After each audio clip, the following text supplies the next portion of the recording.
Episode 4 की शुरुआत में हम शहर को देखते हैं, जो अच्छे से तैयार होकर कस्टमर का इंतजार कर रही थी। तभी एक लड़का हबीबा बाई के यहाँ आता है और हबीबा बाई उस लड़के को एक लड़की चुनने को कहती हैं। तो वो लड़का शहर को अपने रूम में लेकर जाता है और शहर भी देखकर समझ जाती है कि ये लड़का पहली बार ये सब कर रहा है। तो यहाँ शहर उसके साथ खुद इंटीमेट हो जाती है।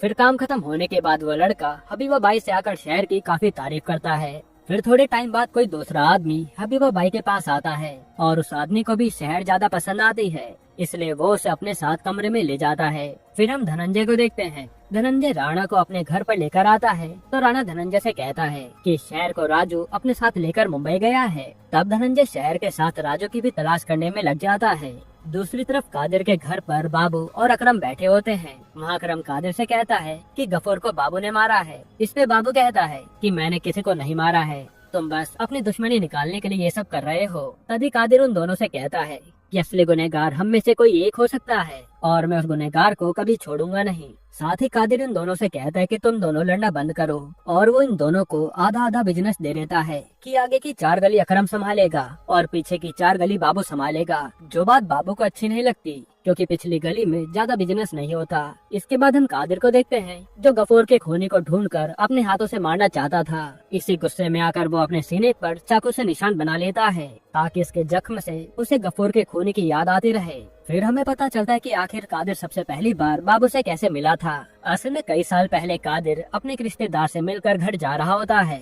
तभी उसके ऊपर कोई चाकू से हमला करता है, जिसको बचाने के लिए बाबू उसके सामने आ जाता है। उसी दिन के बाद से कादिर ने बाबू को अपने साथ रख लिया था। अब प्रेजेंट में बाबू अपने आदमियों से कहता है कि मैंने कादिर भाई के लिए क्या कुछ नहीं किया था, पर कादिर भाई ने मेरे साथ बहुत गलत किया है और मैं कादिर भाई को कभी माफ नहीं करूंगा। फिर हम शहर को देखते हैं, जो अपने कमरे में उस आदमी के साथ काफी सारी बातें कर रही होती है, जिसके बाद ये लोग इंटीमेट हो जाते हैं। दूसरी तरफ बाबू अपने आदमियों को एक नई जगह लेकर जाता है और वो बताता है कि मैं होम मसाज करने का बिजनेस शुरू कर रहा हूँ, जो चीज देखकर राजू को भी बहुत अच्छी लगती है। इधर शहर के साथ इंटीमेट होने के बाद वो आदमी चला जाता है। तो शहर हबीबा से आकर कहती है कि उस आदमी ने कमरे में आकर मेरे साथ जबरदस्ती करी और मुझे खूब मारा भी है, मैं अगली बार ये सब सहन नहीं करूंगी। इस पे हबीबा बाई कहती है कि मैंने तुम्हें 30,000 रूपए में खरीदा है और तुम्हें मेरे कस्टमर के साथ अच्छे से रहना होगा। ये सुनकर शहर चौंक जाती है, क्योंकि उसे पता नहीं था कि चंपा ने उसे पैसों के बदले हबीबा बाई के हाथों बेच दिया था। जिसके बाद सत्तार शहर से मिलने चंपा के घर जाता है। तो वहाँ वो देखता है कि चंपा अपने बेड पर बेहोश पड़ी थी। तब सत्तार जल्दी से चंपा को डॉक्टर के पास लेकर जाता है, जिसकी जान आनंद बचा लेता है।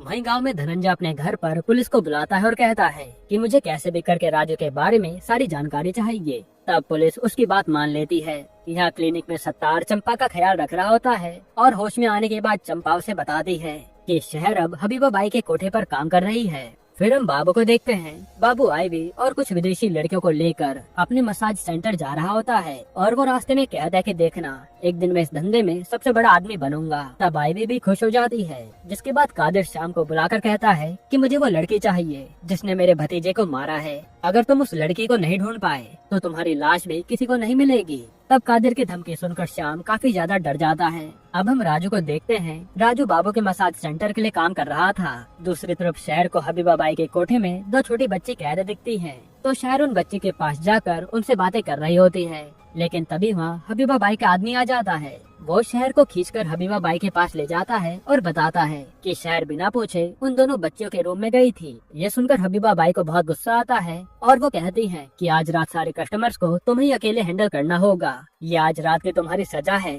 जो सुनकर शहर भी घबरा जाती है। फिर श्याम राजू से जाकर कहता है कि कादिर भाई को शक है कि शहर ने गफूर को मारा है, इसलिए वो मुझे शहर को ढूंढने के लिए कह रहे हैं। मैंने अगर शहर को उनके हवाले नहीं किया तो वो मुझे हमेशा के लिए मार देंगे। इस पे राजू कहता है कि मैं तुम्हारी मदद जरूर करूंगा, हम दोनों मिलकर शहर को कादिर भाई के हवाले कर देंगे। वहीं हम देखते हैं कि अकरम भी नेपाली लड़के को मुंबई लाने के लिए डीलिंग कर रहा होता है। अब सत्तार की दुकान पर बिजली नाम की एक लड़की आती है और बिजली भी प्रोस्टिट्यूट का काम करती थी और वो मुंबई में अभी नई नई आई थी, इसलिए वो सत्तार से बात कर रही होती है। यहाँ अकरम का एक आदमी हबीबा बाई के कोठे पर आकर सभी लड़कियों का हाथ चेक करने लगता है। फिर जैसे वो शहर के पास आता है, तभी वहाँ बाबू के गुंडे पहुँच जाते हैं और वो लोग अकरम के आदमी को वहाँ से भगा देते हैं, ये कहकर कि ये इलाका बाबू भाई का है। फिर शहर अकेले में बैठकर सोच रही होती है कि आखिर वो किस जाल में फंस गई है और मुसीबतों ने शहर को चारों तरफ से घेर रखा है। वहीं शहर को महसूस हो रहा था कि उसके चक्कर में गांव में उसकी माँ के साथ कुछ बुरा हो रहा है और वो तो चाहकर भी यहाँ से निकल नहीं सकती। यहीं पर एपिसोड 4 खत्म होता है।